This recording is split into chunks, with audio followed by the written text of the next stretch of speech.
Saya Asep Saipullah dan tim pengampu mata kuliah GL3241 Vulkanologi akan menyampaikan topik 7 Metode Penyelidikan Lapangan, segmen 7B, Teknik Pemetaan.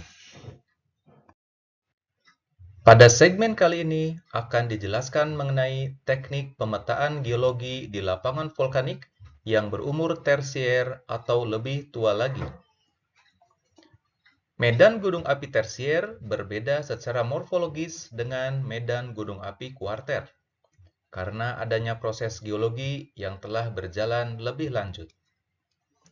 Proses erosi dan mungkin juga proses tektonik akan mempengaruhi tekstur dan struktur permukaan dari produk gunung api tersebut.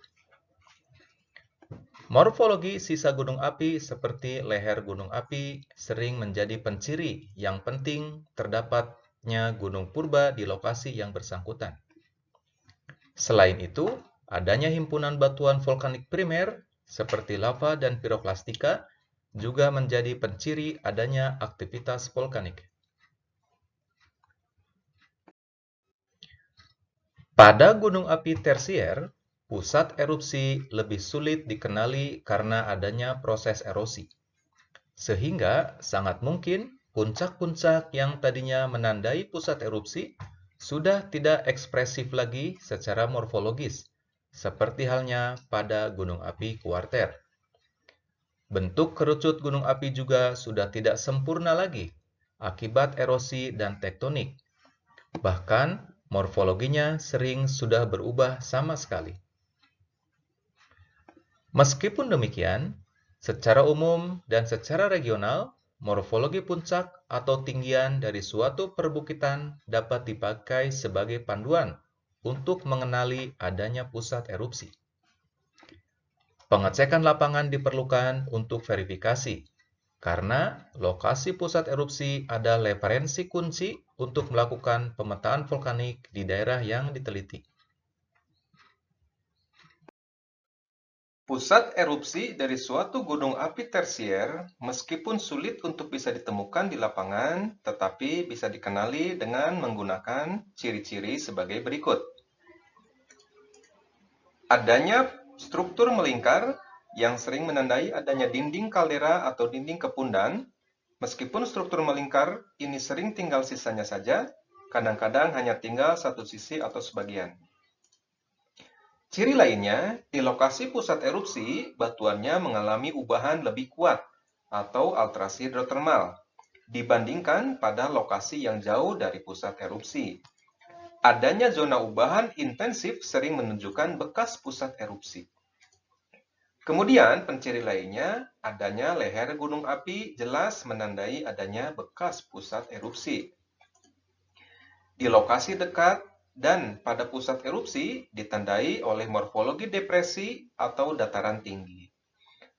Morfologi dataran tinggi atau depresi ini adalah sisa dari dasar kaldera ataupun dasar kepundan, atau bekas danau kawah, dan batuannya terdiri dari material piroklastika atau endapan aluvial. Di lokasi pusat erupsi ditemukan juga himpunan batuan vulkanik primer, berupa himpunan lava dan piroklastik meskipun sering telah mengalami alterasi kuat, tetapi masih dapat dikenali dengan pengamatan yang teliti.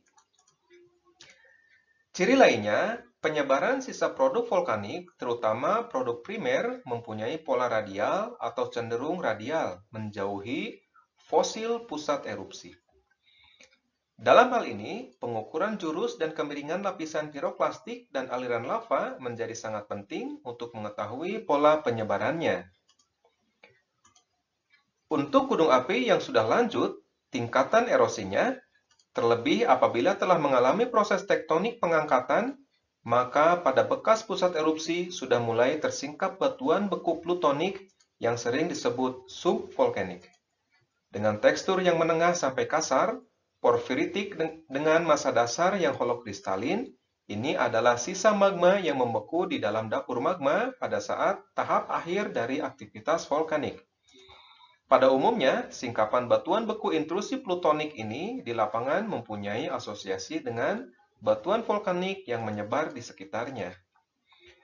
Ciri lainnya, adanya himpunan korok yang berpola radial dan juga melingkar dapat dipakai petunjuk interpretasi mengetahui lokasi pusat erupsi. Mengetahui lokasi bekas pusat erupsi ini sangat penting. Yang pertama, untuk acuan asal sumber. Yang kedua, untuk memberikan nama satuan stratigrafi atau nama dari gunung api purba di tempat itu. Dan satu hal lagi, untuk membantu perkiraan penyebaran baik lateral maupun vertikal dari produk vulkanik yang dihasilkannya. Hal ini sangat berguna untuk membantu interpretasi dalam pembuatan peta maupun penampang geologinya. Demikian kuliah GL 3241 Vulkanologi. Kita akan bertemu di segmen selanjutnya. Terima kasih.